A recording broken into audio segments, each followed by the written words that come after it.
Jo també crec que hi ha una diferència en saber l'esperanto o ser esperantista. Perquè l'esperantisme, el que és ben bé esperantista, té aquest esperit de comunicació, de germanor, de poder relacionar amb diferents països. I en canvi el que es transmès o no s'ha pogut transmetre prou bé als fills, sí, moltes vegades saben esperanto, però els falta l'esperit esperantista.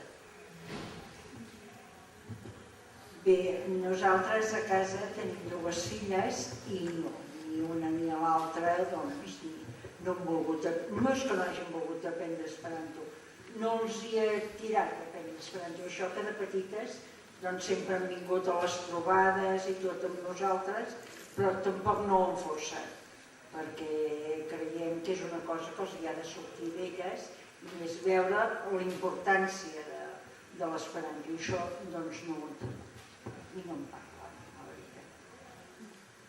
Bé, en el meu cas, jo tampoc he volgut forçar els meus fills a que hi ha les dues coses, oi? El valor que és l'esperantisme i la llengua. El que sí que he procurat i el que des que han tingut 10 anys o així els he portat als congressetos internacionals i l'única manera que s'hi han enganxat per entendre'ns ha estat una trampa, sí. Però ara el gran té 15 anys i l'altre entre 10 i ja porten aquests 4 o 5 anys que van dels estius als congressetos sense forçar-los. Han vist que s'hi comunicaven, que s'ho passaven bé i que és veritat que durant l'any els messengers i els facebooks i tot això, que ho saben més que jo, doncs els fa mantenir contacte amb aquell nano o aquella nena o aquells nens que cada any m'han anat veient. És l'única manera, crec jo, que és veritat, no ens el van imposar, clar, és que no el pots imposar una llengua, que l'agafin d'una forma més activa. Suposo que serà l'única manera que el conservaran, podran parlar millor que jo i el parlen millor que jo quan els donen la gana i que també agafaran aquest valor internacional més enllà d'altres llengües que puguin parlar. En aquest cas sí que m'està funcionant i sí que també diuen que friqui, que és l'avi, de vegades. Sí, clar, la seva colla de gent parlen així, és clar, no? Però encara que diguin que l'avi és un friqui, doncs tu al Facebook t'estàs, sobretot quan en tornen, aquell mes següent que s'han deixat aquella setmana allà d'il·lusió i de comunicar-se en esperanto, llavors els agafa molt fort. Durant l'hivern veig que va passant la cosa, que hi ha cartes que no contesten o missatges que no els espio una mica, però bé, això que tindran activat ja, oi? Allà ells si ho continuen o no. Realment, com la gent, penso que tampoc no s'ha de forçar, però m'ha funcionat d'aquesta manera, que crec que hauran après la llengua i hauran agafat també els valors, espero. Abans, quan he dit que saber esperanto o ser esperantista és una cosa diferent, perquè aleshores agafes les coses d'una altra manera. Si ets esperantista, les agafes d'una manera, i si no, tanta fa. I aquesta deixadesa és el que porta que els pares tant els hi fa que aprenguin esperanto. Quan es troben amb els companys a l'escola, etc., sobre això que dèieu, aleshores, a certa edat no poden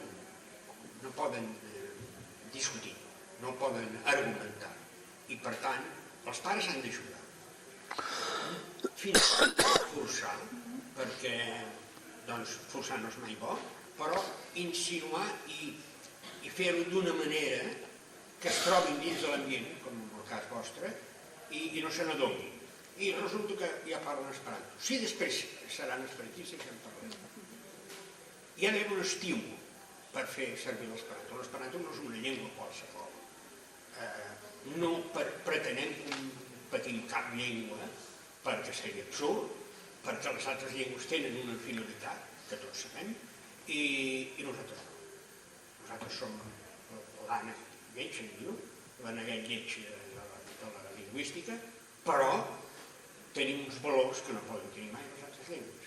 L'esperanto és un fenomen que encara no s'ha estudiat a fons. Nosaltres el parlem, nosaltres el divulguem, però no l'estudiem del tot, el fenomen en si. Allò que deia la Teresa, esclar, l'esperantista vol saber esperanto, si esperantista, si hi ha un estímul, i avui actualment nosaltres ens trobem que l'estímul per aprendre esperanto és la cosa política. La situació política, la defensa de la pròpia llengua, nosaltres com a gent discriminada, és la cosa que atreu més jovent.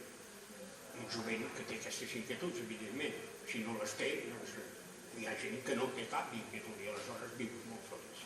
Això és un dels aspectes que crec que és important, aquest estímul ideològic.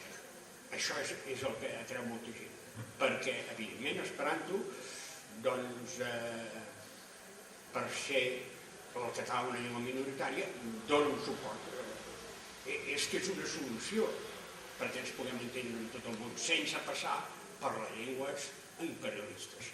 Aquest és un camí important i que el jovent d'avui ho entén molt bé.